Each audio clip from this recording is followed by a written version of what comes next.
ఎన్నికల సమయం సమీపిస్తోంది. మారుతున్న కాలంతో పాటే వైజాగ్ అధికారులు కూడా తమదైన శైలిలో వ్యవహరిస్తున్నారు. అధికార పార్టీ నేతలు ఏం చెప్పినా సై అన్న అధికారులు ఇప్పుడు నాయ్ నాయ్ అంటున్నారు. ఈ మార్పు దేనికి సంకేతమని ఫ్యాన్ పార్టీ నేతలు అంతర్మథనం చెందుతున్నారు. అధికారుల్లో వచ్చిన ఈ మార్పుకు కారణమేంటి? ఫ్యాన్ పార్టీ నేతలు చెప్పినట్టు వింటే భవిష్యత్తులో ఇబ్బందులు తప్పవని భావిస్తున్నారా? ప్రభుత్వం మారితే టార్గెట్ అవుతామని ఆందోళన చెందుతున్నారా? Was the story?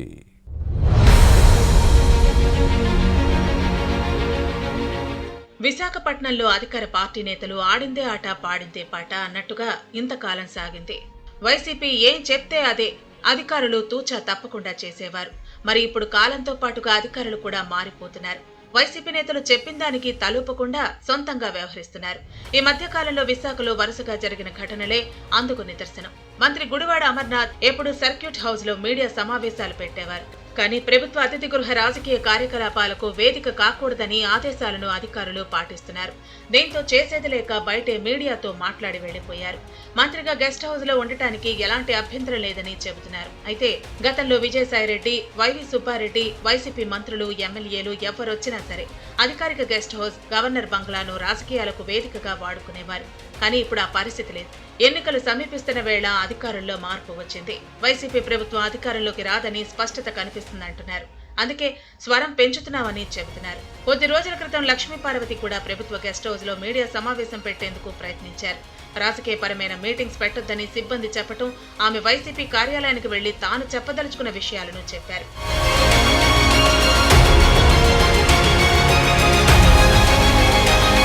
ఇవే కాదు, విశాఖలోని ఆడుదాం ఆంధ్ర కార్యక్రమానికి జన సమీకరణ చేయాలని జీవీఎంసీ అధికారులకు వైసీపీ నేతలు ఆదేశించారు. కానీ ఎవరూ పట్టించుకోలేదు. దీంతో ఆ సభకు జనాలే కరువయ్యారు. ముఖ్యమంత్రి జగన్ అధికారులపై చింతలేసి ఆగ్రహం వ్యక్తం చేశారు. అలాగే వైసీపీ నేతలు చెప్పిన కొన్ని పనులను చేయకపోవడంతో జాయింట్ కలెక్టర్ విశ్వనాథ్ బదిలీని బహుమానంగా ఇచ్చారు. జీవీఎంసీ అడిషనల్ కమిషనర్ గా ట్రాన్స్ఫర్ చేశారు. ఇవే కాకుండా పోలీసుల ఉన్నతాధికారులు, స్టేషన్ స్థాయి సిబ్బంది ఇప్పుడు ఫ్యాన్ పార్టీ నేతలు చెప్తున్న విషయాలను వింటున్నారు. కానీ ఆ తర్వాత పట్టించుకోవటం లేదట. దీంతో చాలా మంది వైసీపీ నేతల్లో టెన్షన్ మొదలైంది. ఎమ్మెల్యేలు తమకు ఎదురుగాలి ప్రారంభమైందని భయపడుతున్నారనే టాక్ నడుస్తోంది.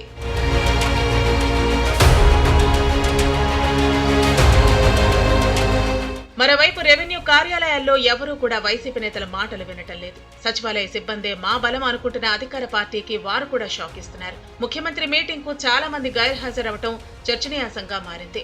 జన సమీకరణ బాధ్యతలు అప్పగించిన ఓ జోనల్ కమిషనర్ కు మెమో ఇచ్చిన విషయం బయటకొచ్చింది.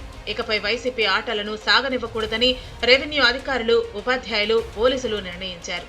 అధికార పార్టీ నేతలు తమపై ప్రతాపం చూపే అవకాశం లేదనే ఆలోచనకు వచ్చారట. గతంలో ఫ్యాన్ పార్టీకి మద్దతిచ్చిన వారు భవిష్యత్తులో ప్రభుత్వం మారితే తాము టార్గెట్ అవుతామని భావిస్తున్నారు. దీంతో అధికార పార్టీ నేతలకు దూరంగా ఉంటున్నారు. ఏదైనా పని చెప్పినా నిబంధనలను నిక్కచ్చిగా పాటిస్తున్నారనే టాక్ నడుస్తోంది. ఇదంతా చూస్తున్న వైసీపీ నేతలు కూడా ఏదో తేడా జరుగుతోందని ఆలోచనలో పడ్డారు. ఇటీవల వరకు తాము చెప్పినట్టు చేసిన అధికారులు ఇప్పుడు మాట వినకపోవటం ఇబ్బందికర పరిణామంగా భావిస్తున్నారు. మరోవైపు సామాన్య ప్రజలు సైతం వైసీపీ నేతలను బేఖాతరు చేస్తున్నారనే ప్రచారం జరుగుతోంది. గతంలో ఎమ్మెల్యేలు, ఎంపీలు, ఎమ్మెల్సీలు చెప్పింది వినేవారు, ప్రశ్నించేవారు కాదు. కానీ ఇప్పుడు పరిస్థితి మారింది.